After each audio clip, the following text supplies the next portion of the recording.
हे माझं मत असं आहे की हे संपूर्ण कंबरडं मोडायला काही कालावधी त्या ठिकाणी लागणार आहे. अजूनही काही दिवस आत्ता आका कमिंग सून, बहुत जल्द वापस आ रहे हैं, हत्तीवरून मिरवणूक काढायला निघालेत. पाकिस्तानचे 1,500 सैनिक मारून आलेत का काय यांच्याहून हत्तीवरून मिरवणूक काढायला? माणसं मारलेत धडधडीत इथलेच.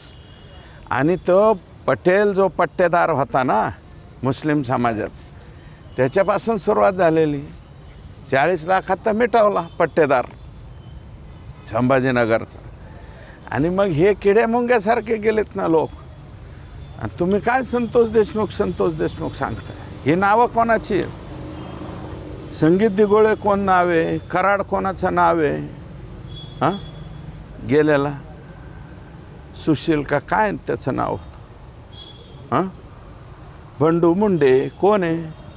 बापू आंधळे कोण आहे? महादेव मुंडे कोण आहे? अरे तुम्ही तुमचेच माणसं मारता. हां, आणि इकडं संतोष देशमुखची बाजू आम्ही घेतले की म्हणता जातीवादी अमके टमके. आणि हे काय 43 गुन्हे ज्यांच्यावरती आहेत, दरोड्याचे गुन्हे आहेत, 307चे मला वाटतं एक सलग गुन्ह्याची यादी आलेली आहे. ते लोक तुम्हाला जवळ कशासाठी लागतात? कशासाठी लागतं? माणसं मारायला.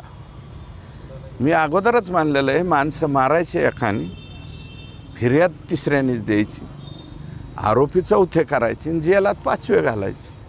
या अशा पद्धतीची जी आहे ती परिस्थिती परळीमध्ये त्या ठिकाणी झालेली आहे.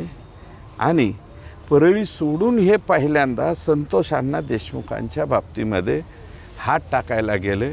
आणि त्यातलं ते मस्साजोग जे गाव आहे, ज्या गावाच्या नादी लागायला नको होतं त्या गावाचे ते नादी लागून बसले. आणि ते जे कुटुंब आहे, धनंजय, तिथला फिर्यादी, तिथले साक्षीदार एवढे स्ट्रॉंग आहेत. आणि त्याच्यामध्ये CIDच्या SITने एवढा स्ट्रॉंग तपास केलेला आहे की त्याच्यामध्ये काहीच शिल्लक ठेवलेलं नाही. खंडणी, मोका, 302 हे सर्व एकत्रित केलेलं आहे. म्हणून मी म्हणतो आम्ही संतोष देशमुखची बाजू घेतली, पण हे दुसरं काय अंधार? हे महादेव मुंडे कशासाठी? आणि ते बंडू मुंडे